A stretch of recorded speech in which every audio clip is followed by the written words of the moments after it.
In this video, we're going to talk about how to replace your device from the Managed Subscription portal. This portal offers a feature that allows you to transfer your current Zipit subscription when replacing your A2C LTEM or CellKit communication module. Replacing this device may be necessary if you've determined there's a failure in the module. For this exercise, you can see we have no response on a CellKit down here. We determine there's a failure. This device we process the warranty for. Tap the 3 lines up in the top right corner to access the menu. Then select Manage Subscriptions. Choose the device that is going to be replaced and click on View Details.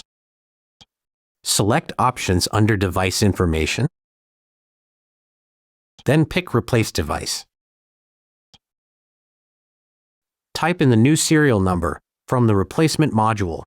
Please make sure to enter the serial number with no dashes. Newer communication modules will come with a 16-digit serial number. Next, select Replace. This will process and could take a few minutes. Once your subscription is changed over to the new device, we can close out this window and go back to Centralus. Reload the web browser from this page. Then select the controller from the controller list. Tap Settings.